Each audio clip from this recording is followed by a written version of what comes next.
வணக்கம் மாஸ்டர்ஸ். இன்னைக்கு வந்து ஸ்வாத்தியாய செஷன்ல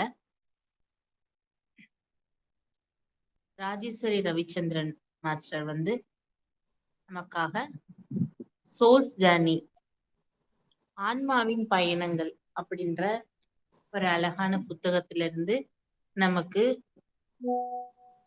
கிளாஸ் கொடுக்குறாங்க. ஆன்மா, நாம வந்து அனைவரும் ஆன்மா அப்படிங்கிறத தெரிஞ்சுக்க வேண்டியது அப்படிங்கிறது ரொம்ப ரொம்ப பேசிக்கான உண்மை. நான் ஆன்மா, நான் யார் அப்படின்ற கேள்விக்கு பதிலும், அந்த ஆன்மாவின் பயணத்தை பத்தியும் நம்ம வந்து கண்டிப்பா தெரிஞ்சுக்கிடணும் அப்படின்னு நம்ம பத்ரிஜி வந்து ரெக்கமெண்டட் புக்ல ரொம்ப முக்கியமான புக் இது. இத பத்தி நமக்கு ஞானத்தை கொடுக்கறதுக்காக நம்ம ராஜேஸ்வரி ரவிச்சந்திரன் மேம் வந்திருக்கிறாங்க. தொடர்ந்து நம்ம இந்த புக்கோட நம்ம பயணப்படலாம். ரொம்ப அழகான புத்தகம். நம் ஆன்மாவிற்கான முக்கியமான அனுபவமா இந்த புத்தகத்தை வந்து நம்ம வந்து ஃபாலோ பண்ணணும். ஸோ எல்லாரும் இத வந்து கேட்டு தெரிஞ்சு பயனடையலாம். நன்றி. Over to you Rajeswari Ravichandran ma'am. Thank you. வணக்கம் masters. I am Rajeswari Ravichandran from Chennai. நான் வந்து முதல்ல நம்ம பிரபஞ்சத்துக்கு நன்றி சொல்லிக்கிறேன். அதன் பிறகு நம்ம பத்ரிஜி ஸ்வர்ணமாலா பத்ரி மேடம்க்கும் நன்றி சொல்லிக்கிறேன். ஸோ இந்த தியானத்தை நமக்கு கொடுத்ததே வந்து அவங்க பத்ரிஜி சார் தான் வந்து நமக்கு இந்த தியானத்தை அறிமுகப்படுத்தினாங்க. அதன் பிறகு நமக்கு இந்த தியானத்தை எனக்கு கற்றுக் கொடுத்த நம்ம சந்திரகலா மாஸ்டருக்கும் நன்றி சொல்லிக்கிறேன். ஸோ எனக்கு சப்போர்ட் பண்ற நம்ம ஆன்ம நண்பர்களுக்கும் நன்றி சொல்லிக்கிறேன். ஸோ ரொம்ப நன்றி. இந்த புத்தகம் வந்து ரொம்ப ரொம்ப முக்கியமான புத்தகம் மாஸ்டர்ஸ். ஸோ அதை பத்தி பேச ஆரம்பிக்கலாம். நம்ம வந்து சாதாரணமா வந்து ஆன்மீகம் அப்படின்னாலே 1008 கேள்வி இருக்கும். ஸோ அதுல வந்து என்னென்ன கேள்வி எல்லாம் இருக்கும், நம்ம வந்து எங்க இருந்து வந்திருக்கோம், ஃபர்ஸ்டே வந்து நான் யாருங்கிற கேள்வியே வராது. ஃபர்ஸ்ட் வந்து நம்ம எங்க இருந்து வந்தோம், நம்ம எங்க போறோம், நமக்கு ஏன் இவ்வளவு கஷ்டங்கள் ஏற்படுது, நமக்கு மட்டும் ஏன் இவ்வளவு பிரச்சனைகள் இருக்கு, சோ இதெல்லாம் எப்படி எதிர்கொள்ள போறோம் அப்படிங்கிற கேள்வி இருக்கும். அதன் பிறகு வந்து இது எல்லாமே வந்து ஒரே சொல்யூஷன்ல நம்ம ஒரே புத்தகத்துல வந்து இது எல்லாத்துக்குமே தீர்வு கிடைக்குமா அப்படிங்கிற கேள்வியும் இருக்கும். சோ அதுதான் வந்து இந்த புத்தகத்துல நமக்கு கொடுத்திருக்காங்க. நம்ம பத்ரிஜி சார் பாருங்க, நமக்கு இந்த தியானத்தை மட்டும் கொடுக்கல, நம்ம என்ன புக்கு படிச்சா ஞானம் நமக்கு கிடைக்கும் அப்படின்னு சொல்லிட்டு தேடி தேடி முக்கியமான புக்ஸ் எல்லாம் படிக்கிறதுக்கு சொல்லியிருக்காங்க. அதுல ஒண்ணு இந்த ஆன்மீக பயணம், சோல் ஜேர்னி.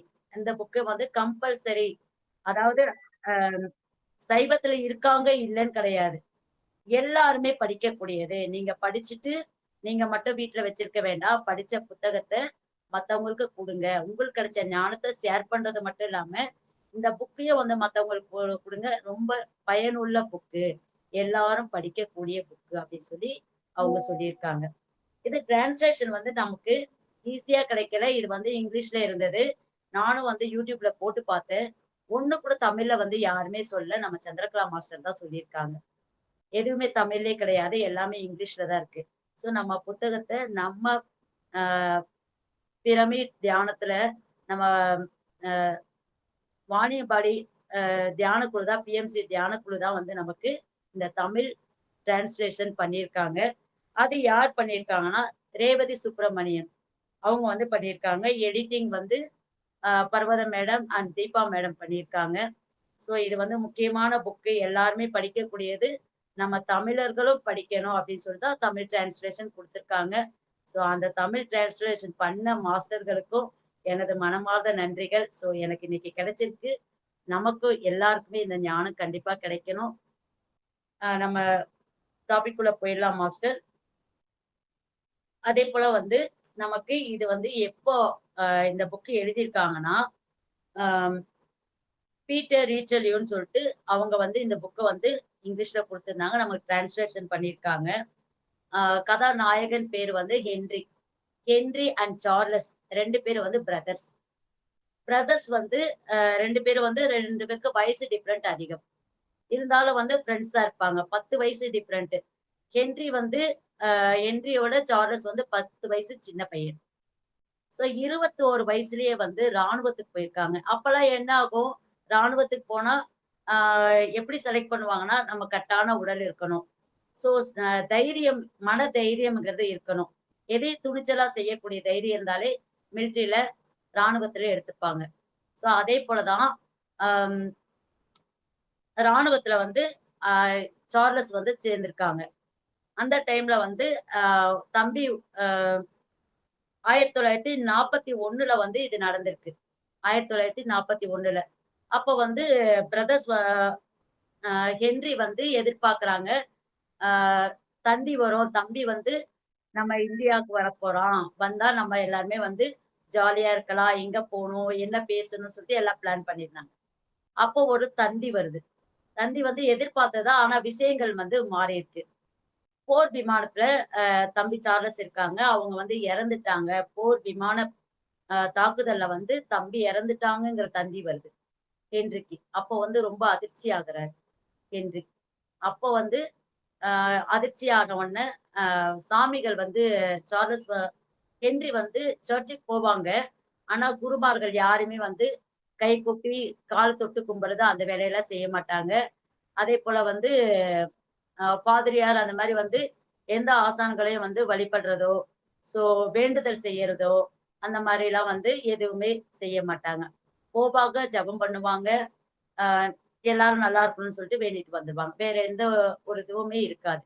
அந்த மாரி இருந்தாலே, இந்த தம்பி வந்து இறந்த உடனே ரொம்ப மனசு கஷ்டத்துல கடவுள திட்டுறாங்க. கடவுள் வந்து இத்தன கடவுள் இருக்கீங்க. என் தம்பி வந்து சின்ன வயசுலயே நாட்ட காப்பாத்தணும்னு தானே ராணுவத்துக்கு போனாங்க. அதுக்குள்ளயே இப்படி வந்து இறந்த செய்தி வருதே அப்படி சொல்லி சொல்றாங்க. சோ அதுதான் வந்து இந்த கதையோட டாபிக் ஃபர்ஸ்ட்டு. அது வந்து என்ன ஆகுது அப்படின்னா, ஆ சார்லஸ் வந்து 21 வயசுல போய் 1 வருஷத்துலயே இறந்தாச்சு. ஆனா வந்து எல்லாருக்குமே தெரிஞ்சு தான் வந்து ரிஸ்க்கான நாட்ட பாதுகாக்கிறதுக்காக போறாருன்னு சொல்லிட்டு எல்லாம் பெருமையா தான் அனுப்புனாங்க. ஆனா யாருமே எதிர்பார்க்க மாட்டாங்கல்ல. ரொம்ப அன்பானவங்க. இவ்வளோ சீக்கிரம் போயிடுவாங்க அப்படிங்கிறத யாருக்குமே எதிர்பார்க்க மாட்டாங்கல்ல. சோ அத மாரி வந்து 1 வருஷத்திலேயே இறந்த உடனே ஹென்றிக்கு வந்து மனசு கஷ்டம். அப்ப வந்து என்ன பண்றாருன்னா, கடவுள எல்லாருமே திட்டுறாங்க. இத்தன கடவுள் இருந்து என்ன பிரயோஜனம்? இனிமே நான் கடவுள கும்பிடவே மாட்டேன். எனக்கு ஆ என் தம்பி வந்து ரொம்ப அன்பான தம்பி என்கிட்ட இருந்து பிரிச்சு எடுத்துக்கிட்டீங்க. அப்படி சொல்லிட்டு கடவுள திட்டி சொல்றாங்க. அப்போ வந்து கொஞ்ச நாள் ஆயிடுது. ஆ அப்படி இருந்த கூட அவரு வந்து அந்த ஒரு மன கஷ்டத்துலருந்து வெளிய வரல. 3 நாளா தூங்காம இருந்திருக்காரு. 3 நாளா தூங்காம இருந்தப்போ, என்ன ஆயிருக்குன்னா, உட்கார்ந்துட்டு ரொம்ப மனசு கஷ்டத்துல இருக்கும்போது, அவரே தன்னை அறியாம தியானத்துக்கு போயிருக்காரு. அப்போ வந்து ஒருத்தர் வந்து அவர் வீட்டு கதவ தட்டுறாங்க. அவர் வீட்டு கதவ தட்டும்போது, என்ன போய் திறந்து பார்க்குறாரு. அவங்களுடைய வீட்டு வாட்ச்மேன். அவங்க வந்து ரொம்ப வசதியானவங்க, கோடீஸ்வரங்க. அவங்க வீட்டு வாட்ச்மேன் சின்ன பையன் தான். வந்து சொல்றாங்க, "ஐயா உங்கள பார்க்க ஒருத்தர் வந்திருக்காரு." அப்படி சொல்லி சொல்றாங்க. அப்ப வந்து இவங்க கேட்கறாங்க, ஹென்றி கேட்கிறாரு, "யார் அவங்க? ஆ எப்படி இருப்பாங்க நீ சொல்லு" அப்படின்ட்டு. அப்போ வந்து அவர் வந்து ஒரு பிச்சைக்காரர் மாரி இருக்காரு. ஆ எனக்கு வந்து அவரு ஆ உங்ககிட்ட எதனா கேட்க வந்திருப்பாரோன்னு தோணுது அப்படின்னு சொல்லி சொன்னோனே, அவங்க என்ன சொல்றாங்க, "நீ கீழ போய் அவருக்கு என்ன வேணும்னு கேட்டு வா" அப்படின்னு சொல்லிட்டு.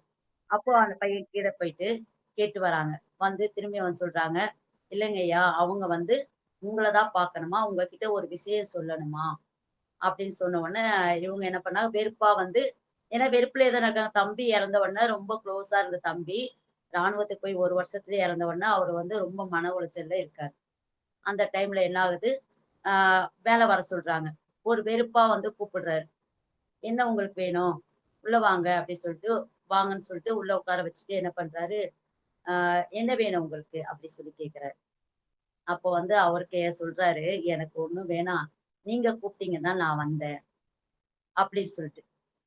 அப்போ வந்து அவரு ஹென்றிக்கு வந்து இன்னும் கோவம் அதிகமாகுது. "அது எப்படி அந்த மாரி சொல்லுவீங்க? நான் எப்போ உங்கள கூப்பிட்டேன்? நீங்க எப்படி என்ன சொல்லுவீங்க?" அப்படி சொல்லி கேட்கிறாங்க. அப்போ வந்து இவர் சொல்றாரு, ரொம்ப அமைதியா, அவங்க கோவப்பட்டாலும், இவங்க ரொம்ப அமைதியா, சொல்றாங்க, "நீங்க என்ன கூப்பிடவே இல்லையா? இதுக்கு முன்னாடி இந்த நாள் வரைக்கும் வந்து என்ன கூப்பிடவே இல்லன்னு நீங்க சொல்லக்கூடாது. என்ன கூப்பிட்டுக்கிட்டே தான் இருக்கீங்க. என்ன எவ்ளோ திட்டியிருக்கீங்க?" அப்படின்னு சொல்லி, "கொஞ்ச நாளைக்கு முன்னாடி உங்க தம்பி இறக்கலையா?" அப்படி கேட்கறாங்க. அப்போ வந்து இவருக்கு ஹென்றிக்கு ரொம்ப ஆச்சரியமா இருக்கு. நம்ம தம்பி இறந்தது இவங்களுக்கு எப்படி தெரியும்? அப்படி சொல்லிட்டு. அதன் பிறகு என்ன கேட்கிறாரு அப்படின்னா, நீங்க வந்து என்ன வந்து அ உயிரான தம்பிய வந்து என்கிட்ட இருந்து பறிச்சுட்டீங்களேன்னு சொல்லிட்டு என் மேல நீ பழி போடலையா? அப்படின்னு சொல்லிட்டு. அதன் பிறகு யோசனை பண்றாரு. யோசனை பண்ணி என்ன பண்றாரு, சரி ஒத்துக்கிட்டாரு. சரி நம்ம கூப்பிட்டு தான் வந்திருக்காங்க அப்படி சொல்லிட்டு. உனக்கு நெறைய கேள்விகள் இருக்கு. 3 நாளா நீ தூங்காம வேற இருந்திருக்க. உனக்கு என்ன கேள்விக்கான பதில் வேணுமா? வேணாமா? நான் இங்க இருக்கணுமா? போயிடவா? நீயே சொல்லு. 2 சாய்ஸ் இருக்கு. கேள்வி வந்து இருக்கு. பதில் வேணுமா?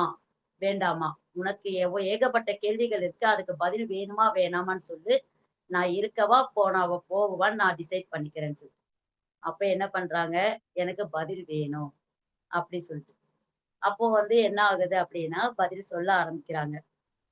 ஆ இது வந்து அந்த கனவுலயே வந்து அவங்க தம்பியோட ஃப்ரெண்டு ஆ வராங்க. அந்த தியானத்துல வந்து அவங்க தம்பி ஃப்ரெண்டு வந்து, "பரவால்ல சார்லஸ் வந்து சீக்கிரமா வந்து இப்ப இருக்கிற ராணுவத்துல வந்து ரொம்ப கஷ்டமா இருக்கு. அவர் வந்து அ ரிலீவ் ஆயிட்டு அடுத்த நல்ல ஒரு பிரபஞ்சத்துல வந்து அவர் பிறந்து வருவாரு." அப்படிங்கிறத வந்து அவங்க தம்பியோட ஃப்ரெண்டு சொல்றாங்க. அதெல்லாம் அவருக்கு இதுவாகுது. இவர பத்தி தம்பிகிட்ட பேசுறாங்க. தம்பிகிட்ட பேசும்போது, அது வந்து தம்பி வந்து ஒரு பெரிய புதுசா எடுத்துக்கல. "அப்படியா?" அப்படின்னும்போது தம்பிக்கு இவர பத்தி தெரிஞ்சிருக்கு. அவரு யாரு அப்படின்னா, மேலுலக ஆசான் ஆச்சாரியா அப்படின்னு சொல்றாங்க. மேலுலக ஆசான். உயர் உலக ஆசான். மேல் உலக கூட கிடையாது. உயர் உலக ஆசான் ஆச்சாரியா அவரு.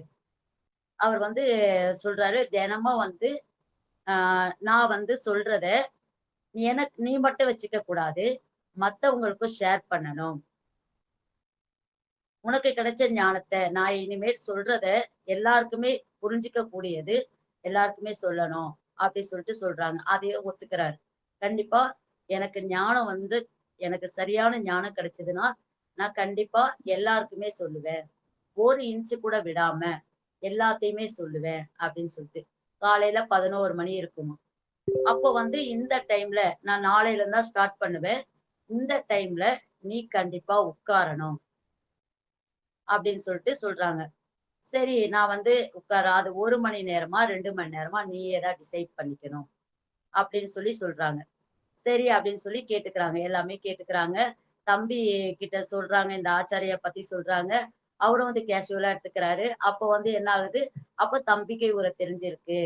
அதனால தான் நம்மள பார்க்க வந்திருக்காரு இவருன்ட்டு ஹென்றி நினைச்சுக்கிட்டாரு. அதன் பிறகு என்ன ஆகுது, ஆச்சாரியா வந்து கிளம்பிட்டாரு. கிளம்புறத வந்து யாருக்குமே தெரியல. கதவு திறந்திருக்கு, சட்டுன்னு போயிட்டாராம்.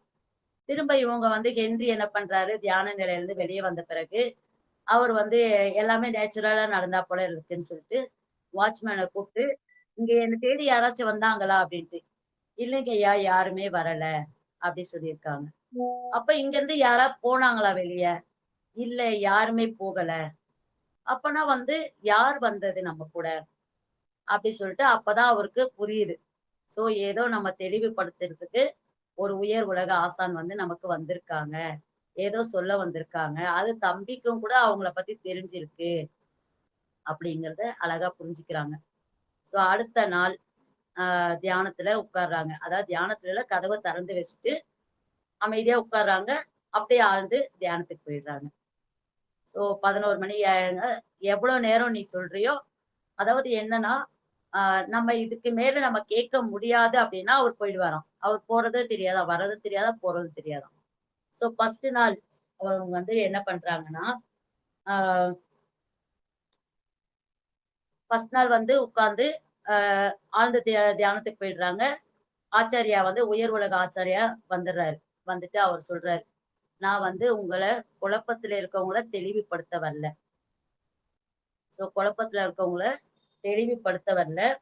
ஆ புதிய மதத்துக்கும் மாத்த வரல உங்கள. சோ நான் வந்து உங்களுக்கு வந்து ஆஹ் ஒரு விஷயத்த சொல்லுவேன். அத வந்து நீங்க என்ன பண்ணணும்னா இம்ப்ளிமெண்ட் பண்ணணும். சோ நீங்க வந்து நான் சொல்றத உடனே நீங்க ஏத்துக்கணும்னு அவசியம் கிடையாது. நீங்க எப்ப ஏத்துக்கணும்னு தோணுதோ, அப்ப நீங்க ஏத்துக்கிட்டா போதும். அப்படின்னு சொல்லிட்டு, அவரு என்ன பண்றாரு, நான் கூறிய விஷயங்கள எல்லாமே வந்து நீங்க சேகரிச்சுக்கிட்டே வாங்க. எது நல்லது, கெட்டதுன்னு சொல்லிட்டு நீங்க ஆராய்ஞ்சு தான் வந்து நீங்க கரெக்ட்டா இல்லையான்னு சொல்லிட்டு நீங்களே முடிவெடுத்துக்கங்க அப்படி சொல்லி. அதேபோல ஒரு புத்தர் கதையும் சொல்றாரு. புத்தருடைய சீடர் வந்து கேட்கிறாங்க, "அ பழக்கவழக்கங்க வந்து 2 வகை உண்டு." அப்படி சொல்லிட்டு வழக்கங்க வந்து 2 வகை உண்டு. அத வந்து ஒருத்தர் ஒரு மாரி சொல்றாரு, இன்னொருத்தர் ஒரு மாரி சொல்றாரு. அது வந்து அவங்க சொல்றத கரெக்ட்ன்னு சொல்றாங்க. நான் எதை ஏத்துக்கிறதுன்னு சொல்லிட்டு புத்தர்ட்ட கேட்கும்போது, புத்தர் சொல்றாராம், "நானே சொன்னா கூட நானே ஒரு வித்திய சொன்னா கூட, நீ வந்து அது சரியா அப்படின்னு சொல்லி, நீ ஆராய்ச்சி பண்ணி தெரிஞ்சுக்கிட்டு, அதன் பிறகு தான் நீ அத முடிவ கரெக்ட்டா எடுக்கணும். நானே சொன்னா கூட, அவங்க சொன்னாங்க, இவங்க சொன்னாங்கன்னு ஏத்துக்கிறத விட, நீ ஆராய்ச்சி பண்ணி, நீ அமைதியா இருந்து அது சரியா, தவறா அப்படின்ற நீ சரியான முடிவெடுத்து, நீ செயல்படு. அப்பதான் அது சரியா இருக்கும்." அப்படின்னு சொல்லி அதையும் சொல்றாங்க. அதேபோல வந்து முதல்ல உனக்கு வந்து பரிமாண வளர்ச்சிய பத்தி சொல்லிர்றேன். இயற்கை வந்து பல்வேறு பரிமாண வளர்ச்சி இருக்கு. அது வந்து ராஜ்யங்கள் இருக்குல்ல. கனிம ராஜ்யம் இருக்கு, விலங்கு ராஜ்யம் இருக்கு, தாவர ராஜ்யம் இருக்கு, விலங்கு ராஜ்யம் இருக்கு, மனித ராஜ்யம் இருக்கு. அப்புறம் வந்து நம்ம கடவுள் ராஜ்யம்னு இருக்கு. சோ அந்த ராஜ்யத்துல வந்து ஃபர்ஸ்ட் 4 வகை ராஜ்யத்த சொல்றாங்க. அத்தியாயம் 1ல. அது வந்து உயிர் மூலத்த பத்தி உனக்கு தெரியுமா? யாருக்காவது தெரியுமா உயிர் மூலத்த பத்தி? சோ ஒரு மரத்துக்கு உயிர் இருக்கா? இல்லையான்னு நமக்கு எப்படி தெரியும்? உயிர் இருக்குன்னு தெரியும். அது இல்லன்னு சொல்லி எப்படி தெரியும்? அது வந்து ரொம்ப நாள் ஆகும். யாருக்குமே கண்டுபிடிக்க முடியாது. ஏன்னா வந்து அது 100 வருஷத்துக்கு மேலயும் இருக்கும். அது என்ன ஆகும்? தண்ணி இல்லன்னா காஞ்சு போயிடும். அப்பதான் தாவரத்துக்கு உயிர் இல்ல, மரம் செடிக்கு உயிர் இல்லன்னு தெரியும். ஏன்னா அது நல்லா வளர்ந்து காய் குடுக்குது, கனி குடுக்குது, எல்லாமே குடுக்குது. சோ அது வந்து தாவரத்துக்கு உயிர் இருக்கா? இல்லையான்னு சொன்னா அது வந்து டக்குன்னு யாராலுமே சொல்ல முடியாது. அத வந்து சொல்றாங்க. கனிமம், கனிமத்துக்கு உயிர் இருக்கா? இல்லையா? அப்படின்னு சொல்லி அதையும் கேட்கறாங்க. கனிமத்துக்கு உயிர் இருக்கா? இல்லையா? எப்படி தெரியும்? அது வந்து தண்ணியே இல்லாம வறண்டு போயி, ஒரு இடத்துல இருந்து சுக்கு நூறாகும். ஒரு கல்லு என்ன ஆகும்? ரொம்ப நாள் ஒரு வெயில்லயே இருந்துச்சுன்னா என்ன ஆகும்? அது சுக்கு நூறாயிடும். இல்லன்னா மழையிலேயே இருந்துச்சுன்னா என்ன ஆகும்? மங்கி போய் ஊறி களிமண்ணாகும். சோ அத மாரி தான் வந்து உயிர் இருக்கா? இல்லையான்னு நம்ம தெரிஞ்சுக்க முடியும். சோ இதுதான் வந்து ஃபர்ஸ்ட் கனிமத்துல இருந்து தாவரத்துக்கு வராங்க. தாவரத்துல மரம், செடிக்கு நமக்கு பழங்கள்லாம் குடுத்தாங்க. எல்லாமே செய்றாங்க. சோ அதே போல தான் வந்து விலங்கு ராஜ்யத்துக்கும் சொல்றாங்க. விலங்கு ராஜ்யம் வந்து 2 வகை இருக்காம். கொடூர விலங்கு ராஜ்யம், சாஃப்ட்டான விலங்கு ராஜ்யம். அதிலே வீட்டு விலங்குலயும் இருக்கு, காட்டு விலங்குலயும் இருக்கு. 2மே அந்த மாரி இருக்கு. நம்ம காட்டு விலங்குல சிங்கம், புலி இருக்கு. மான், குரங்கு அந்த மாரி இருக்கு. சோ காட்டு விலங்குல அந்த மாரி இருக்கு. வீட்டு விலங்குல பூனை இருக்கு, நாய் இருக்கு. அதேபோல ஆ யானை இருக்கு. யானை என்னன்னாலும் அசைவத்த சாப்பிடுமா? சாப்பிடாது. அதேபோல வந்து டிஃபரெண்ட் சொல்றாங்க. விஞ்ஞான ஆராய்ச்சியில வந்து உயிர்கள், கனிமங்கள், தாவரங்கள், விலங்குகள், அப்புறம் மற்றும் மனிதர்கள் 4 ராஜ்யத்த பத்தி அழகா ஆராய்ச்சியும் பண்ணியிருக்காங்களாம். 4 ராஜ்யத்த பத்தி விஞ்ஞானத்துல வந்து ஆராய்ச்சியும் பண்ணியிருக்காங்க. சோ மனிதர்களுக்கு உயிர் உள்ளது என்பதை நமக்கு யாரும் வந்து கூற தேவையில்ல. சோ மனிதருக்கு மட்டும் தான் உயிர் இருக்கு அப்படி சொல்லிட்டு, அப்புறம் விலங்குக்கும் உயிர் இருக்குன்னு சொல்லி சொல்றாங்க. நாமே அ அவற்றை கூட உயிர் உள்ளது என்பதை நம்புவது கடினம். சோ தாவரத்துக்கா உயிர் இருக்கா? இல்லையான்னு சொல்லிட்டு நம்புறது எவ்வளவு கடினம். சோ அதையும் வந்து சொல்லியிருக்காங்க. அதுபோல பாறைக்கு உயிர் உண்டு என்றால், அந்த உயிர் சக்தி அந்த பாறையை விட்டு நீங்கிய பிறகுதான் தெரியும். உயிர் சக்தி இருக்கா? இல்லையான்னு சொல்லிட்டு அந்த பாறைய விட்டு தனியா வந்த பிறகுதான் தெரியும். அந்த பாறையில இருக்கும்போது அதுக்கு உயிர் இருக்கு. தனியா வந்த பிறகுதான். அதே போல தான் நம்மளுடைய உடல், நம்மளுடைய உயிர் அப்படின்னா, நம்ம உடலை விட்டு வெளியே வந்தா ஏதோ ஒண்ணு வெளியே வந்திருக்கு. அதனால அசைவற்று கிடக்கு நம்ம உடல் அப்படிங்கிறத அழகா சொல்லியிருக்காங்க. அது போலதான் வந்து தத்துவ ஞானிகள் அவங்களும் வந்து சொல்லியிருக்காங்க. மேலும் ராஜ்யம் இருப்பதை கண்டறிந்து உள்ளனர். அவர்கள் தேவர்கள் ராஜ்யம். தேவர்களின் ராஜ்யம் என்றும் அழைக்கிறார்கள். சோ அவங்க வந்து மனித ராஜ்யத்துக்கு பிறகுதான் வந்து நம்ம ஞானம் பெற்று தேவர்கள் ராஜ்யத்துக்கு போறோம். ஒரு மனித ராஜ்யத்தை வென்று விட்டால் அவனுடைய பரிணாம வளர்ச்சி அத்துடன் ஒரு முடிவுக்கு வந்து விடுவதில்லை. பரிணாம வளர்ச்சி அதோட முடியறது கிடையாது. இன்னுமே இருக்கு. மேலும் உயர்ந்த நிலையை அடையும். மேலும் உயர்ந்த நிலையை அடையும். அத சொல்லியிருக்காங்க. மீண்டும் சென்றடையும் வரை தொடரும். அது என்ன ஆகும்? நம்ம இலக்க அடையிற வரைக்கும் வந்து இந்த பரிணாம வளர்ச்சி அப்படிங்கிறது தொடர்ந்துகிட்டே இருக்கும். அப்படிங்கிறத சொல்லியிருக்காங்க. அதே போல இயற்கை விஷயங்கள் எவ்வாறு முன்னேற்ற பாதையில் சென்றடைகிறதோ, இயற்கை முன்னேற்ற பாதையில சென்றடையுதோ, அதே போலதான் மனிதர்களும் முன்னேற்ற பாதையில சென்றடையறதுக்கு நம்ம ஞானத்த வளர்த்தாதான் நம்ம முன்னேற்ற பாதையில சரியான பாதையில போக முடியும். அதே போல உயிர் சக்தி கீழ்மட்ட நிலையிலிருந்து மிக உயர்ந்த பரிணாமம் அடைந்த நிலைக்கு அல்லது முழு நிலைக்கு தன்னை உயர்த்திக் கொண்டே மனிதனாக மாறும் வரை, அதாவது நல்ல மனிதனாக மாறும் வரை தனது வாழ்க்கை பாதையில் பலவித அனுபவங்களை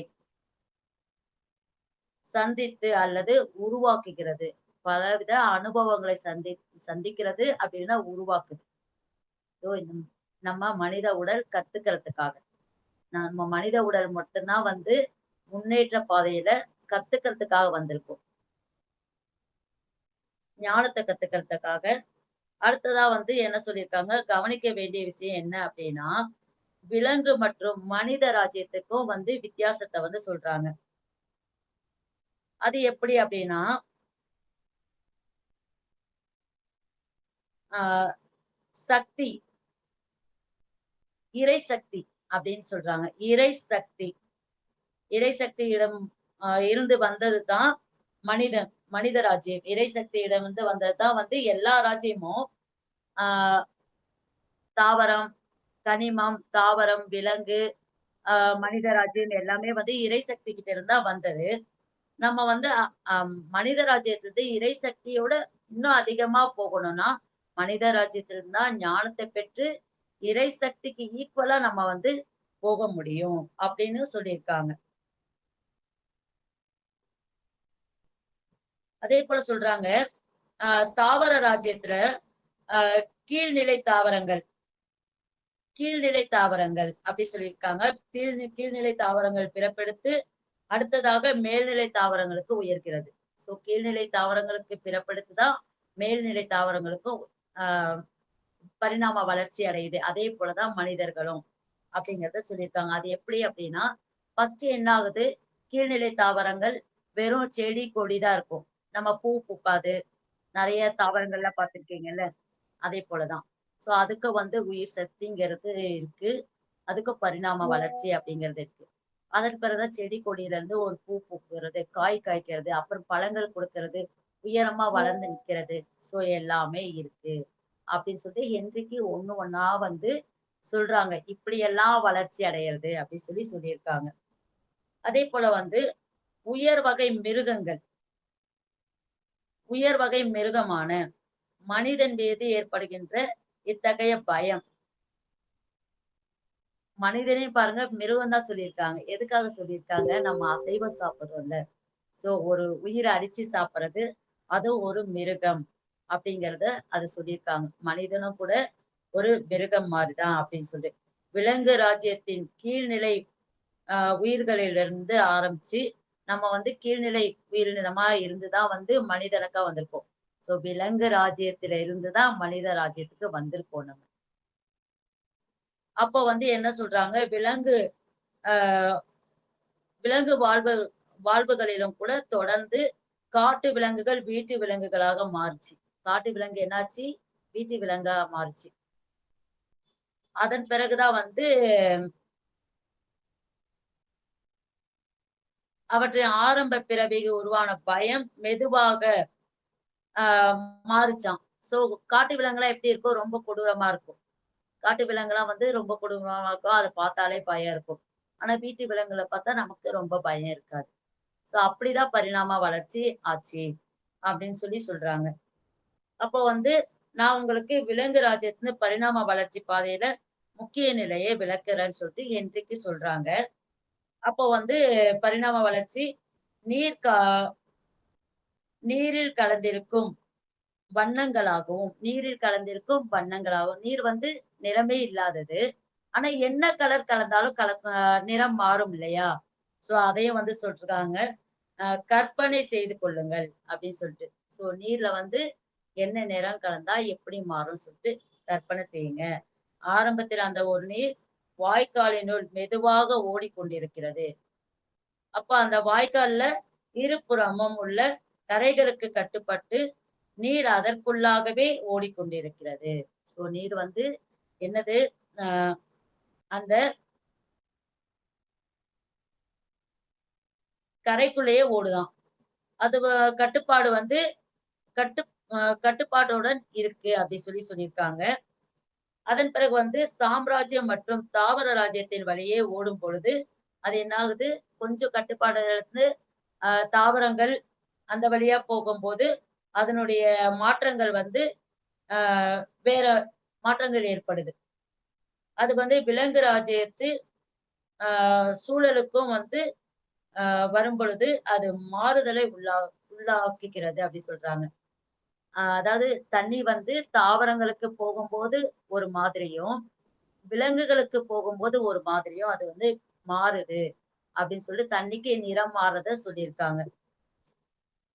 விலங்கு ராஜ்யம் நுண்ணுயிர்களில் புழுக்கள் ஆகியவற்றை காட்டு விலங்குகள் வரை பிறவிகள் எடுத்து அடுத்தடுத்த மனிதர்கள் வாழ்விற்கு வீட்டு விலங்குகளாக பிறவி எடுக்கிறது. அது வந்து என்ன ஆகுது? வீட்டு விலங்குகளாவும் பிறவி எடுக்குது. புழுக்களாவும் மாறுது. காட்டு விலங்கா இருந்து புழுக்களா மாறி, அதன் பிறகு வீட்டு விலங்காவும் மாறிடுச்சு.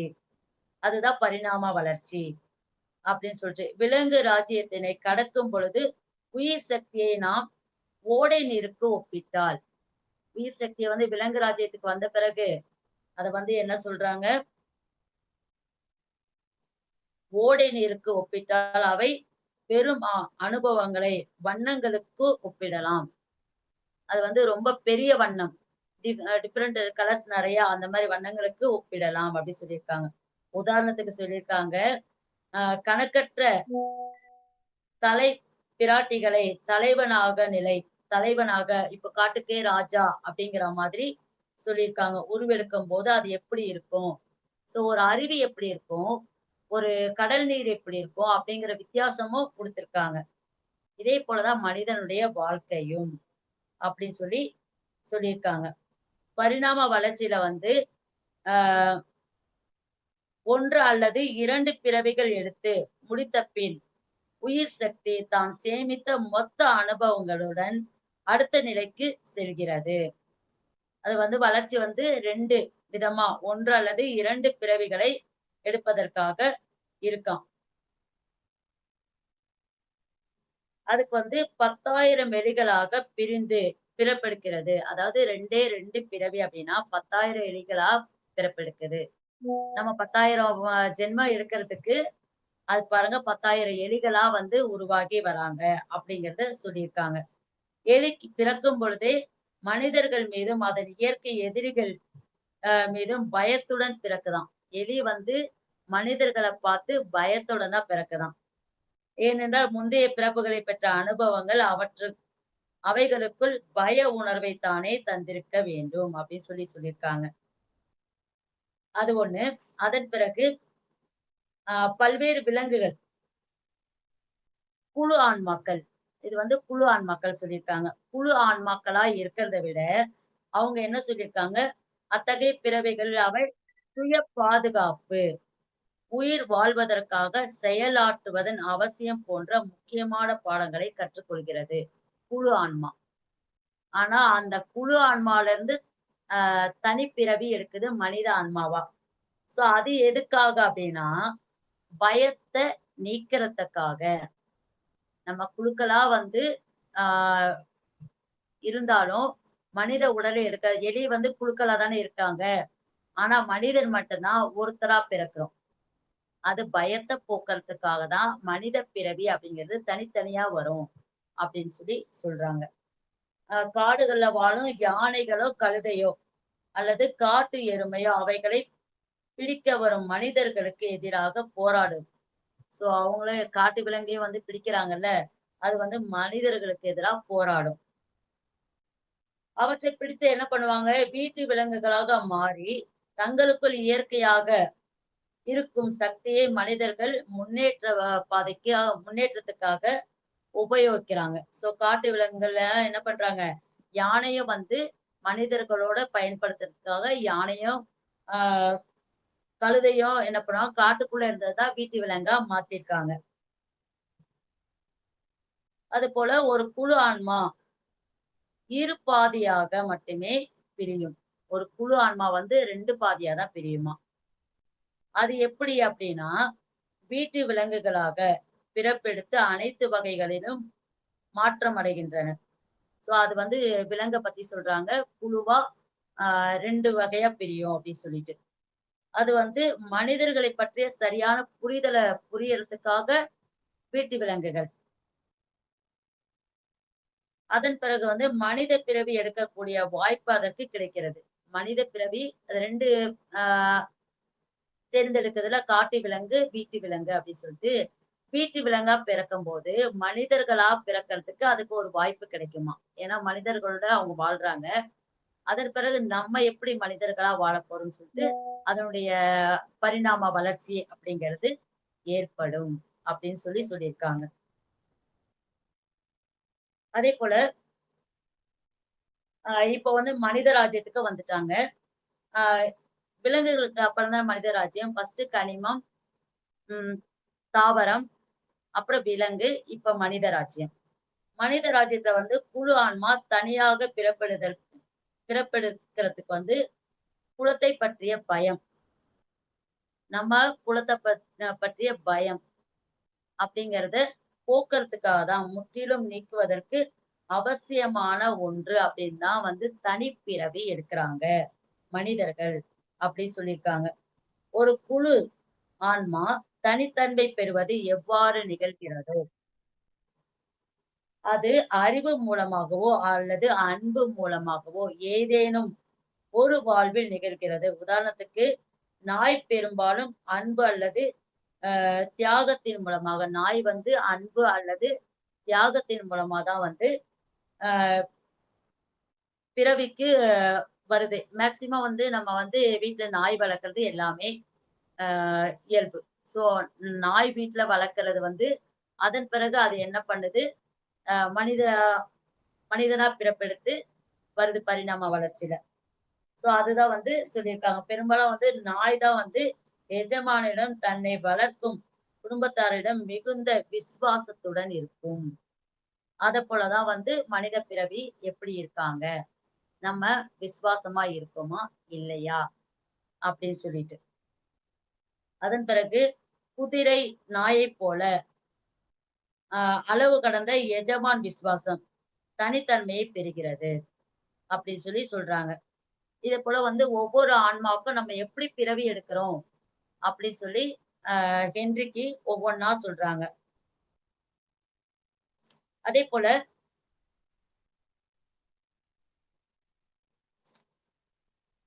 மனிதனுக்கும் மிருகத்துக்கும் உள்ள வித்தியாசத்தை சொல்றாங்க. மனிதனுக்கும் மிருகத்திற்கும் உள்ள வித்தியாசம் பகுத்தறிவு. மனிதனுக்கும் மிருகத்துக்கும் உள்ள வித்தியாசம் அப்படின்னா பகுத்தறிவு. மனிதனுக்கு பகுத்தறிவு அப்படிங்கிறது இருக்கும்.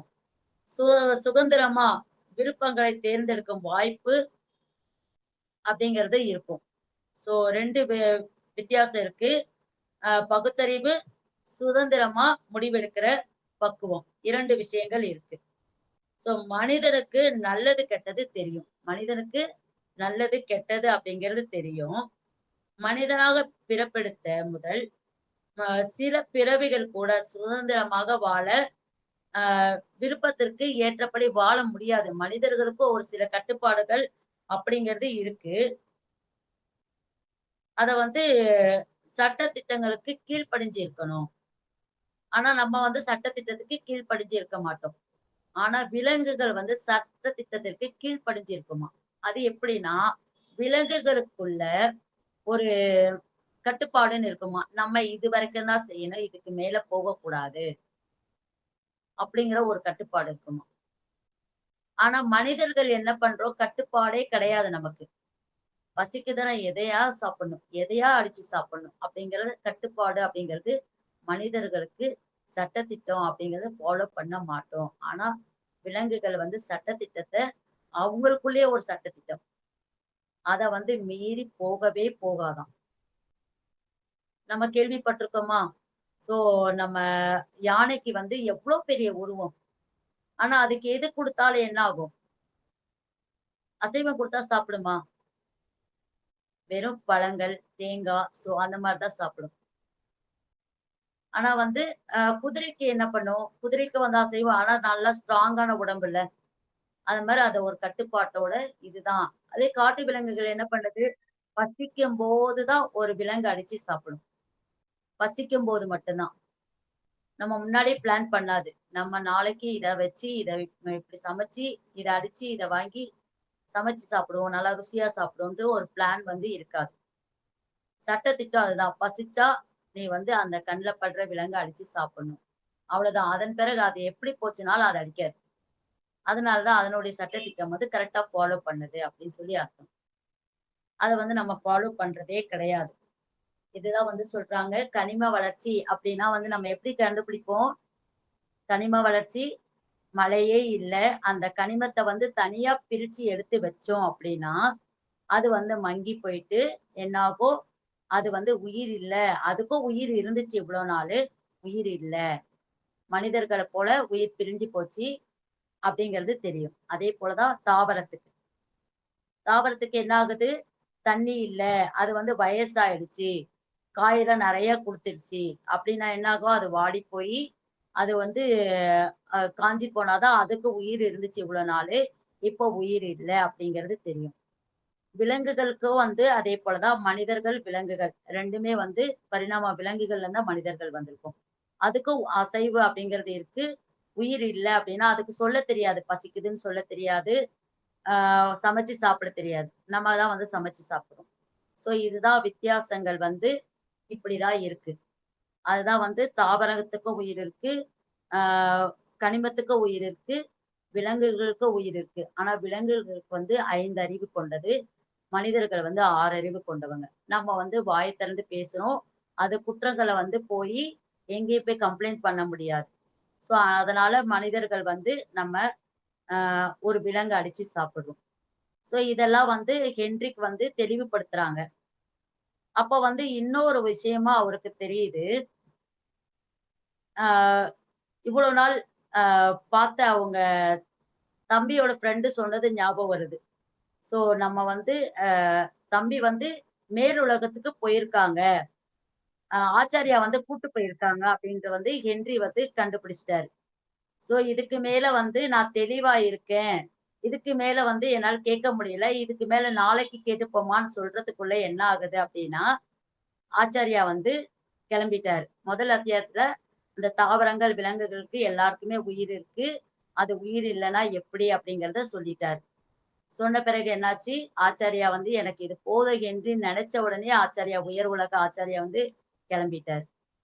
ஸோ அவங்களுக்கு திரும்பி வந்து கண்ண திறந்து பார்க்குறாங்க. எல்லாமே நேச்சுரலா ஏதோ ஒரு ஜென்மத்துல நடந்தா போல ஒரு ஃபீலிங் அவருக்கு, ஹென்றிக்கு.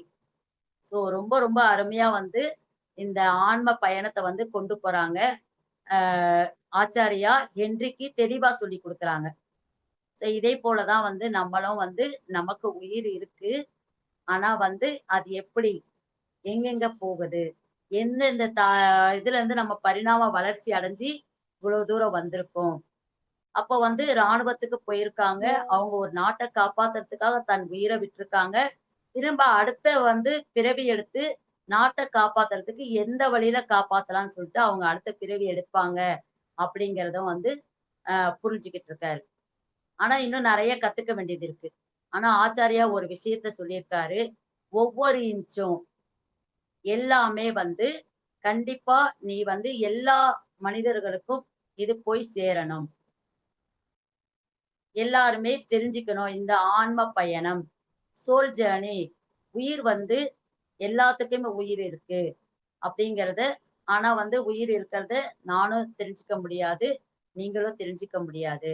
அத வந்து நான் உனக்கு அது எப்படின்னு சொல்ல முடியாது. அது நீ ஆ தியானத்த இந்த மாரி நான் வந்து சொல்லி தரேன். தினமும் சொல்லி தரேன்.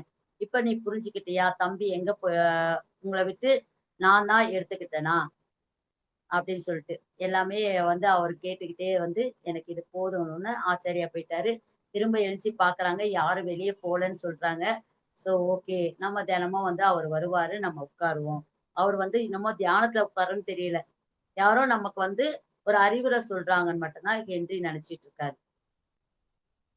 பரிணாம வளர்ச்சிய பத்தி தெரிஞ்சுதா மாஸ்டர்ஸ்? இந்த வாய்ப்பளித்த நமது நமது அ சந்திரகலா மாஸ்டருக்கு ரொம்ப நன்றி. அடுத்த அத்தியாயத்த வந்து நான் அடுத்த வாரம் சொல்றேன். இதுல வந்து யாருக்காவது ஏதாவது நான் விட்டுட்டேன்.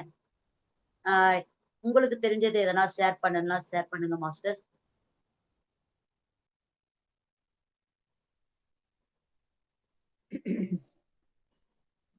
பரிணாம வளர்ச்சி பத்தி அழகா சொல்லிட்டு வந்தீங்கம்மா. அதுல எனக்கு இன்னும் விட்டு போனதாக தெரியல. ஏன்னா ஸ்டேஜ் பை ஸ்டேஜ் நீங்க வந்து கனிமம், அதுக்கப்புறம் தாவரம், அதுக்கப்புறம் அந்த 5 கிங்டம்ஸுமே சொல்லிட்டீங்க. மனிதனாட்டது தெய்வம் அது சொல்லிட்டு கரெக்டா தான் சொல்லியிருக்கீங்கன்னு என் மனசுக்கு தோணுது. வேற யாராச்சும் டவுட்ஸ் இருந்தா நல்லா பேசுனீங்க. தேங்க்ஸ். இது வந்து மாஸ்டர், இது வந்து ஒவ்வொருத்தருக்கா வந்து இன்ச் பை இன்ச்சா தெரியணும் அப்படிங்கிறதுக்காக தான் வந்து இந்த புக்ல வந்து தெளிவா குடுத்திருக்காங்க. அதான் பரிணாம ஒரு ஒரு வளர்ச்சி எல்லா கிங்டம் உயிருக்கும், எல்லா தாவரத்துக்கு படைக்கப்பட்ட எல்லாத்துக்குமே தாவரத்துல உயிர் இருக்கு. உயிர் இருக்கு. அப்படிங்கிறத தெளிவா சொல்லியிருக்காங்க. ஆமா ஆமா. இந்த சாப்டர்ல அது மட்டும் தான் தெளிவா எல்லா இதுக்கும் உயிர் இருக்குங்கிறத வந்து தெரிஞ்சுக்கிறாரு. ஃபர்ஸ்ட் யாரு அந்த சாப்டர் அத்தியாயம் 1ல வந்து எல்லாத்துக்குமே உயிர் இருக்கு அப்படிங்கிறத ஃபர்ஸ்ட் ஓ, புரிஞ்சுக்கணும். சரி எல்லாத்துக்குமே சரி. பரிணாம வளர்ச்சி அடைஞ்சு தான் நம்ம மனித அதுதான். பிறவி எடுத்திருக்கோம். ஓகே. ரொம்ப நல்லா சொன்னீங்க மாஸ்டர். தீபலட்சுமி மேம் சொல்லுங்க. வேணு மேம். ராஜேஸ்வரி மாஸ்டர் ரொம்ப அழகா, ரொம்ப கிளியரா நீங்க புரிஞ்சுக்கிட்ட மாதிரி எங்களுக்கு எடுத்து சொல்லியிருக்கிறீங்க. சோல் ஜர்னி அது வந்து எல்லாருமே கண்டிப்பா தெரிஞ்சுக்கணும் அப்படின்னு அந்த ஹையர் மாஸ்டர்ஸ் வந்து நமக்கு கொடுத்த ஒரு பெரிய வரப்பிரசாதம். சோ இந்த இதுல இருந்து தெரிஞ்சுக்கிறப்போ ஒரு கல்லுக்கு கூட உயிர் இருக்குது, எஸ். மண்ணுக்கும் உயிர் இருக்குது, எல்லாத்துலயுமே நாம அங்க இருந்து இந்த ஸ்டேஜுக்கு வந்திருக்கிறோம் அப்படிங்கிறத ரொம்ப அழகா புரிய வச்சிருக்காங்க. கல்லுல இருந்து அந்த அந்த கனிம ராஜ்யத்துல இருக்கிறப்போ ஒரு கிறிஸ்டலா மாறி, அதுக்கப்புறம் அதுக்கு அடுத்த ஸ்டேஜ்ல நம்ம வந்து ஒவ்வொரு விலங்கு ராஜ்யம், தாவர ராஜ்யத்திலையும் நம்ம எல்லா இடத்துலயும் இருந்துதான் இந்த நிலைமைக்கு நம்ம வந்திருக்கிறோம். அதனுடைய பரிணாம வளர்ச்சி தான் நாம. நாம வேற, கனிம வளங்கள் அந்த இது வேற கிடையாது. அதனுடைய எல்லா அனுபவங்களும் நமக்குள்ள இருக்குது அப்படிங்கிறத ஸ்டெப் பை ஸ்டெப்பா ரொம்ப அழகா மாஸ்டர் சொல்லியிருக்கிறாங்க. அதை நீங்க எடுத்து சொன்னீங்க. ஆனா இன்னைக்கு வந்து எனக்கு இதுல இருந்து ஒரே ஒரு விஷயம் ஜஸ்ட் ஸ்பார்க்கா வந்து எனக்கு பதிஞ்ச விஷயம்னு சொல்லணும்னா, நம்ம மனித இந்த அஹ், பரிணாம வளர்ச்சியில நாம கத்துக்க வேண்டியது என்ன அப்படின்னா, பயமற்ற நிலைக்கு நம்ம போகணும். அதுதான் அவங்க வந்து ரொம்ப முக்கியமா இன்சிஸ்ட் பண்ணி சொல்லியிருக்கிறாங்க. நம்ம எல்லாருமே மனிதர்கள். நம்ம இந்த நிலையில பயத்தோட தான் நம்ம இருக்கிறோம். ஏன்னா இதுக்கு முன்னாடி இருக்கிற அந்த விலங்கு ராஜ்யத்துல நம்ம இருக்கிறப்போ பரிணாம வளர்ச்சியில நம்ம மனிதன் அப்படின்ற மிருகமா தான் நாமளும் இருக்கிறோம். நம்ம மனிதனா மாறணும் அப்படின்னா அந்த பயம் அப்படிங்கிறது இருக்கக்கூடாது. எல்லா விலங்குக்குமே ஒரு விதமான பயம் அப்படிங்கிறது அது உடைய சர்வைவல்காக அது அதனுடைய உடம்புலயே இருக்கிறது. அத வந்து நம்ம மனிதனா வர்றப்போ அந்த பயம் இருக்கக்கூடாதுதான். ஆனா நம்ம பிராக்ஷன் ஆஃப் செகண்ட் எல்லாத்துக்குமே நம்ம பயந்துகிட்டே தான் இருக்கிறோம். என்னைக்கு அந்த பயம் நம்ம விட்டு போகும் அப்படின்னா, நாம ஒரு ஆன்மா அப்படின்றத முழுமையா உணர்றப்போ மேபி அந்த பயம் நம்ம விட்டு போயிடுமோ அப்படின்னு யோசிக்க வச்சது. நீங்க அது அது வரிசையா சொல்லிட்டு இருக்கிறப்போ ஒரு வார்த்தை சொன்ன மாதிரி எனக்கு ரொம்ப ஸ்பெசிபிக்கா எனக்கா சொன்ன மாதிரி இருந்தது. பயமற்ற நிலைக்கு மனிதன் மாறணும் அப்படின்றது. பயமற்ற நிலையில இருக்கிறது தான் மனிதன் வந்து அடுத்த நிலைக்கு போறதுக்கு உண்டான ஒரு பரிணாம வளர்ச்சி. அதை நோக்கிதான் நம்ம நகரணும். அப்படின்னா உண்மையில அது எப்ப நடக்கும் அப்படின்னா நம்மை நாம் உணரும் போது, நான் ஆன்மா அப்படின்றது தெரிஞ்சுட்டு நமக்குள்ள என்ன நடக்குது அப்படின்றது புரிஞ்சுக்கிறதுல தான் அது நடக்கும். அந்த ரொம்ப அழகா சொன்னீங்க மாஸ்டர். எனக்கு அந்த புரிதல் இன்னைக்கு வந்து ஸ்பெசிபிக்கா தெரிஞ்சது. என்னைக்கு நம்ம பயத்துல இருந்து வெளியில வருவோமோ அப்போ நம்ம மனிதன் பூரண மனிதத்துவத்தை நம்ம அடைவோம் அப்படின்றத விளங்கின மாதிரி இருந்தது இந்த ஃபர்ஸ்ட் அத்தியாயத்துல. அடுத்த அத்தியாயத்துக்காக ரொம்ப எங்களுக்காக மெனக்கெட்டு இவ்வளவு அழகா எங்களுக்கு கொடுத்திருக்கிறீங்க, சொல்லியிருக்கிறீங்க. நாங்களே இந்த புக்கு படிச்ச மாதிரி ரொம்ப நல்லா இருந்தது மாஸ்டர். ரொம்ப நன்றி. நன்றி. Thank you master. Thank you master. Veni master பிஸியா? அப்புறம் அன்பு இருக்காங்க. அருமையான விளக்கம் தீபலட்சுமி கொடுத்தது. ரொம்ப நல்லா இருந்துச்சு மாஸ்டர். தீபலட்சுமி மாஸ்டர், அதாவது அவங்க சொன்னதை ஷார்ட் அண்ட் ஸ்வீட்டா சொல்லிட்டீங்க. நம்ம வந்து பரிணாம வளர்ச்சியில 1 பை 1 நம்ம வந்துட்டே இருக்கிறோம். வந்துட்டு இருக்கும்போது நம்ம ஆன்மான்னு தெரிஞ்ச பிறகுதான் நமக்கு வந்து நம்மள கிட்ட இருக்கிற அந்த பயம் போகும். ஆன்மாவை நம்ம அறிஞ்சுக்கணுங்கிறதுக்கு தான் இந்த தியானம் கரெக்டா கொண்டு வர்றீங்க. நல்லா கோர்வையா சொன்னீங்க. மேடம் நல்லா வாசிச்சாங்க. ஃபர்ஸ்ட் சாப்டர்லயே இது எல்லாமே கொண்டு வந்துட்டாங்க. பரிணாம வளர்ச்சி கொண்டு வந்திருக்கீங்க இல்லையா? பரிணாம இதுல வளர்ச்சி இருக்கு மாஸ்டர். இதுல வந்து பரிணாம எல்லாத்துக்குமே வளர்ச்சி உயிர் இருக்கு. இருக்கு. கல்லுல இருந்து மண்ணுல இருந்து எடுத்துட்டீங்கன்னா ஒரு ராஜ்யமா நம்ம 5 கிங்டம்ஸ் இருக்கு. அந்த 5 கிங்டம்ஸ்லயுமே எல்லாத்துக்குமே உயிர் இருக்கு அப்படிங்கிற ஒரு இதையே புரிய வச்சிருக்கீங்க இல்லையா? ஆமா, அதன் ரொம்ப பிறகுதான் நல்லா ஆன்மா வந்து எப்படி எப்படி எல்லாம் பயணிக்கும்னு சொல்லிட்டு அடுத்த சாப்டர்ல பயணிக்கும். வரும். ஃபர்ஸ்ட் அதுக்கப்புறம் வந்து வருது. அடுத்த நான் பிறகு அதுதான் எப்படி எப்படி நினைச்சிட்டு எல்லாம் இருந்தேன். என்னடா பயணிக்கிறது. இது சோல் ஜேர்னில கிங்டம்ஸ் எல்லாம் கொண்டு வராங்களே அப்படின்னு நினைச்சிட்டு இருந்தேன். அது நல்லா இப்போ கரெக்டா வந்து இதுல இருந்து ஃபர்ஸ்ட் சாப்டர்லயே எல்லாத்துக்குமே உயிர் இருக்கு அப்படிங்கறத வந்து கொடுத்திருக்காங்க. இருக்குங்கிறது. எல்லாத்துக்குமே ஓ, உயிர் இருக்கு. நமக்கு கரெக்ட். மட்டும் உயிர் அதான் அதான் கிடையாது. அதான். நம்ம ஒரு அதான் உயிர் அதான். போயிடுச்சுன்னா நம்ம கஷ்டப்படுறோம்ல. சோ ஆமா மற்றவங்களுக்கும் உயிர் இருக்கு. நம்ம ஒரு மீன்கள்லாம் கூட்டமா தான் இருக்கும். ஆமா. மீன்கள்லாம் கூட்டமா இருக்கும்போது என்ன பண்றோம்? நம்ம மீன்லாம் வாங்கி நான்லாம் வந்து அசைவத்துல இருந்தா வெஜிடேரியனுக்கு மாறி இருக்கேன். சோ அதெல்லாம் ஒரு பயத்துல தானே இருந்திருக்கும். இப்ப நானும் அத கரெக்ட் சாப்பிட்டு இப்ப என்னாச்சு நான் உணர்ந்தப்ப இந்த இந்த ஒரு பயமும் இருக்கும் எனக்கு. கரெக்ட். சோ இப்ப என்ன ஆகுது, நான் வந்து கொஞ்சம் கொஞ்சமா அந்த பயத்துல இருந்து வெளிய வரணும் பயத்துல இருந்து அப்டின்னா வந்து, வெளியே வரணும். நான் நெறைய செய்ய ம். வேண்டியது இருக்கு. நான் இன்னும் நெறைய மாத்திக்க வேண்டியது இருக்கு. ஆமா இந்த பயத்துல இருந்து கரெக்ட். நான் இன்னும் வெளிய வரணும் அப்டின்னா. சோ அந்த பயம் அந்த விலங்கோட பயம் எனக்குள்ள இருக்கும். நான் சாப்பிட்டுருக்கேன்னா, அந்த பயம் எனக்குள்ள இருக்க தான் அதே செய்யும். நமக்குள்ள இருக்கும். அதான் கரெக்ட். S, S. கண்டிப்பா இருக்கும். ஆமாமா. பத்ரிஜார் சொல்ற மாதிரி நம்ம ஆடு வந்து வெட்டுறாங்களாம், அது வந்து பாவம். அது ரொம்ப பயத்தோட, அதோட ஃபியர் அது சாகும்போது, அது இருக்கிறது வந்து நம்ம சாப்பிடும்போது, அந்த ஃபியர் நமக்கும் வந்துரும். எஸ். அப்படிங்கிறத சொல்றாரு அந்த இதுல. சைவ உணவு இதுல புக்ல நல்லா எழுதியிருக்காங்க. அதுதான். அந்த பயம் வந்து இதெல்லாம் நமக்கு எல்லாமே இதுல குடுத்துருக்காங்க. உயிரோட இருக்கிறத சாகடிச்சு நம்ம சாப்பிட்டோம்னா, நிச்சயமா அதனுடைய பயம் நம்ம உடம்புக்குள்ள அதுதான் வந்து நமக்கு வந்து நிச்சயமா நம்ம வரும். ஒரு மனிதன அடிச்சுட்டோம்னா, நம்ம கேஸ் போட்டு நம்மள வந்து தண்டனை குடுக்குறாங்க. ஆமா. ஆனா அதே நம்ம மாரி ஒரு விலங்கு அடிச்சு மிருகங்கள். சாப்பிடுறோமே, அதுக்கு என்ன அது போய் தண்டனை கம்ப்ளைண்ட் பண்ண முடியாது. தண்டனை. வாயில்லா ஜீவன். அத வந்து ஆமா. அது போய் கம்ப்ளைண்ட் பண்ண முடியாது. சோ அதனால கரெக்ட். தான் நம்ம வந்து தைரியமா அடிச்சு சாப்பிடுறோம். ஆனா அதனுடைய பயம் வந்து நம்ம கண்டிப்பா இருக்கதான் செய்யும். ஆமா. அதனால தான் அது அத வந்து நம்ம அவாய்ட் சாப்பிடுறதுனால பண்ணணும். நெறைய நமக்கு உடம்புல வந்து சேஞ்சஸ் எதுவும் வருது. எஸ். அது சாப்பிடக்கூடாதுங்கிறத வலியுறுத்தி சொல்றது தான். அந்த ஆன்ம பயணம் வந்து கண்டிப்பா எல்லாருமே படிக்கணும் மாஸ்டர். ஆமா.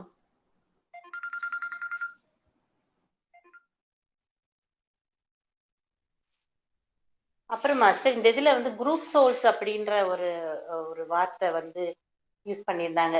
நான் கூட அந்த குரூப் சோல் ஏன் அது அங்கெல்லாம் சொல்றாங்க அப்படின்னு யோசிச்சுட்டு இருக்கிறப்போ அதுதான். இன்னைக்கு வந்து எனக்கு நல்ல விளக்கமா இருந்தது நீங்க சொன்னது. ஒரு ஒரு ஒரு ஆன்மா வந்து ஒரு 1000 எலிகளாக அந்த மாதிரி 1000 அது ஏன்னா எல்லாத்துக்குமே பேஸ் வந்து அதுக்குன்னு பகுத்தறிவு கிடையாது. அதுக்கு பய உணர்வும் சர்வைவல் இது அது மட்டும்தான் அதுக்கு இருக்கு. அதோட அது தன்னோட வாழ்க்கை பயணத்தை எப்படி நடத்துது அப்படின்னு 1000 எலிகளுடைய அனுபவங்களை ஒரு ஆன்மா எடுத்துக்கிறது. ஸோ அந்த அனுபவத்துக்காக அது ஒவ்வொரு எலியா பிறக்காம 1000 எலிகள் சேர்ந்தது ஒரு ஒரு சோல் அப்படின்னு அந்த அந்த குரூப் ஜென்மத்தை சோல்ஸ். கழிக்கிறதுக்காக. அந்த குரூப் சோல் ஏன் குரூப் சோல் சொல்றாங்க அப்படின்னு யோசிச்சதுக்கு ஒரு நல்ல விளக்கமா இருந்தது மாஸ்டர். கரெக்ட் தான். அதுக்கு வந்து பேசிக்கா அதுக்குன்னு ஒரு பகுத்தறிவு கிடையாது. அதுக்கு பேசிக் ஒரு நாலேஜ். அத வந்து எத்தனை விதமான அனுபவங்கள் எடுக்கிறதுக்காக ஏன் அதுக்கு டைம் எடுக்காம அது தன்னுடைய ஆன்மாவை பிரிச்சு இத்தனை பிற உயிரினங்களா மாறி அதுல இருந்து தன்னுடைய அனுபவங்களை எடுத்துக்குது அப்படின்னு. அதுக்காக அதை வந்து குரூப் சோல் அப்படின்னு சொல்றாங்க அப்படின்றதும் நல்லா புரிஞ்சது மாஸ்டர். நன்றி மாஸ்டர். புக் வந்து கண்டிப்பா எல்லாருமே வாங்கி படிங்க மாஸ்டர். அது வந்து ரொம்ப நான் வந்து கொஞ்சம் கொஞ்சம் எடுத்திருக்கேன். அது வந்து ஒரு 15-20 பேஜஸ் இருக்கு. அத்தியாயம் 1லயே வந்து அவ்வளவு பேஜஸ் இருக்கு. சோ இன்னைக்கு ஒரு அத்தியாயத்தை 1 மட்டும் முடிக்கணும்னு சொல்லிட்டு நான் ஷார்ட்டா இது பண்ணேன். சோ அது வந்து உங்களுக்கு தெரிஞ்சது நிறைய இருக்கும். அதனால கண்டிப்பா எல்லாருமே இந்த புக்கு படிங்க. எவ்வளவு அத்தியாயம் இருக்குங்க மாஸ்டர் அது புக்கு? மொத்தம் வந்து அது 11 அத்தியாயம் இருக்கு மாஸ்டர். 11 இருக்குங்களா? 12 அத்தியாயம். ஆமா, 11 அத்தியாயம் இருக்கு. 11 அத்தியாயம் இருக்கு. சரி சரி. ஆமா, தாவரங்களுக்கு எல்லாருக்குமே வந்து குரூப் சோல் தான், தனிப்பட்ட சோல் கிடையாது. தாவர ராஜ்யத்துக்கு மனிதர்கள் மட்டும்தான் தனி சோல் மனிதர் அப்படிங்கிற வரது வந்து மட்டும்தான், நம்ம தான் தனி. அதனால நல்லா இருக்கு கேக்குறது. அது வந்து அடுத்த தடவை வந்து எனக்கு படிக்கிறதுக்கு டைம் இல்லை நிறையா. சோ இந்த வீக்ல அடுத்து வந்து 2 அத்தியாயமா சொல்லி முடிச்சாதான் கரெக்டா இருக்கும். ஒரு 5-6 வாரத்துல முடிக்கிறதுக்கு கரெக்டா இருக்கும்.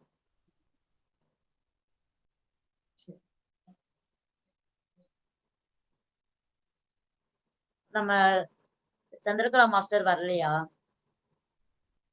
தீபலட்சுமி மாஸ்டர் அவங்க வரலையா மேடம்? இன்னைக்கு மேடம் வெளியில ஒர்க் இருக்குன்னு சொல்லியிருந்தாங்க மாஸ்டர். ஒரு அர்ஜென்ட் ஒர்க். மேம் வந்து உங்களுக்கு வீடியோல பார்த்துட்டு உங்களுக்கு ரெஸ்பாண்ட் பண்ணுவாங்க. தனியா மெசேஜ் அனுப்புவாங்க. மேம் நீங்க நம்ம மேடமோட வீடியோஸையும் பார்த்து நோட்ஸ் எடுத்துக்கிட்டீங்களா மேம்? அதையும் பார்த்தேன் மாஸ்டர். அதையும் பார்த்தேன். அவங்களது பார்த்தேன். போட்டிருக்காங்களா? அது போட்டிருக்காங்களா மேடம்? போட்டாங்கல்ல. அது வந்து இந்த புக்கு அவங்க சோல் ஜர்னி பத்தி அவங்க தனியா சொல்லியிருக்காங்க. சோல் ஜர்னினா எப்படி இருக்கும் அப்படிங்கறத சொல்லியிருக்காங்க. ஆனா இந்த புக்ல பத்து இது வந்த மாதிரி இல்ல. பரிணாம வளர்ச்சியில இருந்து கொண்டு வரல இல்ல? ஆமா, ஆனா அவங்க வந்து சோல் வந்து எப்படி எப்படிலாம் வந்து பயணிக்குதுன்னு மட்டும் அவங்க சொல்லியிருந்தாங்க. அது நம்ம பத்ரிஜி வந்து சொன்னதை வந்து மேடம் சொன்னதா சொல்லியிருந்தாங்க. ஆமா, பத்ரிஜி மாஸ்டர் அவங்க இது பண்ணது. ஆனா இந்த புக்கு வந்து பத்ரிஜியோட சஜஷன் புக்கு தான். இது எல்லாருமே கண்டிப்பா ஆத்தர் வேற என்ன மாஸ்டர்? ஆமா, ஆத்தர் அதே ஆத்தர் தான். டிரான்ஸ்லேட் மட்டும் நம்ம இதுல இப்ப பண்ணிருக்காங்க. Okay okay. ரேவதி சுப்பிரமணியம்ங்கிறவங்க இந்த டிராயிங் எல்லாம் எடுத்தாங்கல்ல தீபலட்சுமி மேடம்? ஆமா, அவங்கதான் நினைக்கிறேன். டிராயிங் அதுல நாங்க சேர்ந்துருந்தோமே இந்த இதுல ஸ்பிரிச்சுவல் டேப்லெட்ல அவங்கதான் எடுப்பாங்க டிராயிங் எல்லாம். ரொம்ப நல்லா எம்எஸ்சி அக்ரிகல்ச்சர் படிச்சிருக்காங்க போல இருக்கு அவங்க. ஆமா அவங்கதான் வந்து டிரான்ஸ்லேட் பண்ணிருக்காங்க தமிழ்ல. ஆமா மாஸ்டர், நான் இந்த தடவை நானு வாணியம்பாடி போனேன்னா வாங்குறேன் மாஸ்டர். தேங்க்யூ. கண்டிப்பா நானே கொரியர்ல தான் வாங்கினேன். நான் ஒரு 10 புக்கு ஆர்டர் பண்ணிருந்தேன். அதுல ஒரு புக்கு மட்டும் மிஸ் ஆயிடுச்சு. ஒரு யோகியின் சுயசரிதை. அது யார் கையால கிடைக்குமோ அவங்க கையால தான் கிடைக்கும் போல் இருக்கு. அதன் பிறகு நம்ம பாலாஜி மாஸ்டர்ல அவங்க வந்து அனுப்பியிருந்தாங்க. லாஸ்ட் வீக் சொல்லிட்டு இருந்தீங்க, வந்துருச்சு அவர் வழியா? ஆமா, பாலாஜி மாஸ்டர் தான் 2 டேஸ்க்கு முன்னாடி மெசேஜ் பண்ணாங்க. புக்ஸ் அவைலபிள் இருக்கு மேம், அனுப்பட்டுமா அப்படின்னுட்டு. அப்புறம் அனுப்புங்க சார் அப்படின்னு அதே அனுப்பியிருந்தாங்க. போன தடவை கேட்டு இருந்தீங்கல்ல, அமேசான்ல கூட போட சொல்லிட்டு இருந்தோம். எனக்கு வந்து அனுப்பிட்டு நாங்க வரவே இல்லை. எனக்கு 9 புக்கு வந்துச்சு. இந்த ஒரு புக்கு மட்டும் அவைலபிள் இல்லைன்னாங்க. அதன் பிறகு அனுப்புனேன்னாங்க, எனக்கு வரவே இல்லை என் கைக்கு. அது இப்பதான் கிடைச்சிருக்கு. நல்லா இருக்கும் அது. நான் பாதி வரைக்கும் படிச்சிருக்கேன். நல்லா இருக்கும் அந்த புக்கு படிக்க. ஆனா பயங்கர பெருசு, பெரிய புக்கு. ஆனா படிச்சேன் கொஞ்சம். இதுவும் பெரிய புக்கு தான் மேம். நம்ம சோல் ஜர்னி கூட பெரிய புக்கு தான். ஐயோ! இவ்ளோ பெருசு இருக்கா? ஓ! ஆமா. சோல் ஜர்னி கூட பெரிய புக்கு தான். அதான் ஒவ்வொரு சாப்டரும் வந்து ஒவ்வொரு அத்தியாயமா 25 பக்கம் இருக்கு. 20, அப்பா! 25 பக்கம் இருக்கு. சரி சொல்லுங்க. அதனால நல்லா தான் தான் நாள் இருக்கு ஆகும் அப்படின்னு சொல்லி சொன்னேன். எப்படியும் ஒரு 6 வீக்ஸ் ஆகும். ஒரு வாரத்துக்கு ஒருக்க தானே. சாட்டர்டே இந்த ஒரு வாரத்துல அடுத்தது சாப்டர் சாட்டர்டே முடிச்சுருங்க. எனக்கு ஒர்க் இருந்தா ஆஃப் ஸ்கூல் லீவா இருந்தா எனக்கு பிரச்சனை கிடையாது. ஒர்க் இருக்குல்ல எனக்கு. சோ ஓ! அதனால வந்து அப்படியா? டைம் கிடைக்கும்போது தான் வந்து உட்கார்ந்து படிப்பேன். உட்காந்து சோ படிக்க அதனால தான் முடியும். கம்மியா இது பண்ண முடியுது. நல்ல புக்கு தான். நல்லா இருக்கு மேம். நீங்க சொல்றது நல்லா இருக்கு மேம். அதான் ரொம்ப இன்ஸ்பைரிங்கா செலக்ஷன் இருக்கு. அந்த புக்க வாங்கி படிக்கணும் அப்படின்னு ரொம்ப இன்ஸ்பைரிங்கா இருக்கு. கண்டிப்பா எனக்கே பண்ணுவோம். வந்து புக்ஸ் படிக்கிறது வந்து எனக்கு இப்போதான் வந்து 1 இயரா தான் வந்து ரொம்ப ஆர்வமா படிக்கிறேன் நானு புக் படிக்கிறது. அதுக்கு முன்னாடி கூட எல்லாருமே அப்படி இது அப்படிதான். பண்ணி படிக்கல. நானுமே அப்படிதான். இதுக்கு வந்த பிற்பாடு தான் நம்ம புக்குன்னு ஒண்ணு ரீடிங் பண்ணணும்னு சொல்லி பண்ண ஆரம்பிச்சேன். அதுக்கு முன்னெல்லாம் சரியா புக்கே படிக்க மாட்டேன். பட் இப்ப கொஞ்சம் ஆசையா இருக்கு ஒண்ணொண்ணும். இப்போ 1 அதான் இயரா தான் வந்து ரொம்ப இன்ட்ரெஸ்ட்டா ஒரு புக்க முடிச்சுட்டு தான் அடுத்த புக் எடுக்கணும் அப்படிங்கிறத வந்து கொஞ்சம் நான் ஃபாலோ பண்ணிட்டு வரேன். ஏன்னா இது பாதி, அது பாதின்னு படிப்பேன். இது வந்து இந்த சாப்டர் கண்டிப்பா முடிக்கணும் அப்படின்னு சொல்லிட்டு ஒரு புக் எடுத்து முடிக்கிற மாரி. நல்லா இருக்கு. Good evening ma'am. Yes ma'am.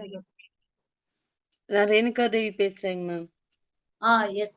Renuka தேவி மாஸ்டர் ரொம்ப வணக்கம், வணக்கம். நன்றி. வணக்கம் ரொம்ப நாள் மாஸ்டர். ஆச்சு. நல்லா நல்லா படிச்சத நல்லா எங்களுக்காக நல்லா எக்ஸ்பிளைன் பண்ணியிருக்கீங்க. அருமையா இருந்ததுங்க மாஸ்டர். இருந்தாலும் கொஞ்சம் கொஞ்சம் மறந்து போச்சா, ரீட் பண்ணி படிச்சா போல இருந்தது. அடுத்த வீக்ல வந்து நான் நான் நல்லா ப்ரிப்பேர் பண்ணி ரொம்ப தெளிவா சொல்லணும்னு பாக்குறேன். அழகா தேங்க் யூ இருந்துச்சு. மாஸ்டர். இது நானும் நல்லாதான் புக்கு இருந்துச்சு. படிக்கணும்னு தோணும் மாஸ்டர். ஆனா அந்த அது டைம் இல்லன்றனால என்னன்னு தெரியல. அது அப்படியே பெண்டிங்லயே இருக்கு. புக்கெல்லாம் இருக்கு. படிக்கிறதுக்கு டைம் மட்டும் கிடைக்க மாட்டேங்குது. நான் அது யோசிக்கிறேன். நான் படிச்சாலும் எனக்கு இப்போதைக்கு மத்த புக்குலாம் சின்ன வயசுலலாம் படிச்சிருப்போம். ஸ்டோரி புக் இதெல்லாம் படிச்சிருப்போம். அதெல்லாம் இன்ட்ரெஸ்ட்டா படிப்போம். எவ்வளோ பேஜ் இருந்தாலும் 300 பேஜ், 400 பேஜ்னா அவ்வளோ இன்ட்ரெஸ்ட்டா படிப்போமே. ஏன் இப்போ அது படிக்க முடிய மாட்டேங்குதுன்னு யோசிக்கிறேன் நானு. புக்க ஆனா திறந்து வச்சாலே தூக்கம் படிக்கிறது வந்துரும். ஆமாங்க மாஸ்டர். படிக்கிறேன், படிச்சது புரியவும் மாட்டேங்குது இப்போ அவ்வளவா. இன்னைக்கு இல்ல மாஸ்டர் 2 வாட்டி படிக்கணும். ஒரு பேஜ வந்து 2 டைம்ஸ் படிச்சா தான் நமக்கு புரியுது. ம். நம்ம அதான் ஒரு வாட்டி ஒரு இதுல படிச்சதுனா புரிய மாட்டேங்குது. 2 டைம்ஸ் அத திரும்ப அந்த பேஜ ரீட் பண்ணா தான் நமக்கு புரியுது. ம். Yes master. ஒரு மாஸ்டர் சொன்னது கேட்டிருக்கேன். அந்த மாஸ்டர் என்ன சொன்னாங்க, படிச்சுக்கோங்க. அது எந்த நேரம் உங்களுக்கு அது யூஸ் ஆகணுமோ, அந்த நேரம் அது புரியும் உங்களுக்கு. அன்னைக்கு படிச்சோம்ல அப்படின்னு அந்த சிச்சுவேஷனுக்கு தகுந்த மாதிரி அது உங்களுக்கு ஞாபகம் வரும் அப்படின்னு சொல்லியிருந்தாங்க. Yes, yes. அதனால புரியுதோ புரியல அத படிக்கணும். கண்டிப்பா படிச்சிருக்கணும் நம்ம அப்படின்றது கிடைச்ச ஞானம் மாஸ்டர். மாஸ்டர் இன்னொன்னும் நம்ம வந்து ஒரு புக் எடுக்காததுக்கு முன்ன கொஞ்சம் நேரம் மெடிடேஷன் பண்ணிட்டு அப்புறம் எடுத்தோம்னா அதுல கூட நமக்கு கொஞ்சம் நல்லா புரியும் மாஸ்டர். Yes master. இவர் பிரதீப் சார் அதைத்தான் புக்க ஃபர்ஸ்ட் எடுத்து படிக்கவே போகாதீங்க. ஃபர்ஸ்ட் உட்கார்ந்து மெடிடேஷன் பண்ணுங்கன்னு தான் சொல்றாரு அவரும். மெடிடேஷன் மெடிடேஷன் பண்ணிட்டு நீங்க பண்ணிட்டு ஒரு பேஜ் படிச்சாலும் அதுல இருந்து நீங்க என்ன கன்டென்ட் புரிஞ்சுக்கிட்டீங்க. அதுல இருந்து ம். நீங்க என்ன புரிஞ்சுக்கிட்டீங்க. அந்த ஒரு பேஜுக்கு நீங்க என்ன புரிஞ்சுக்கிட்டீங்க.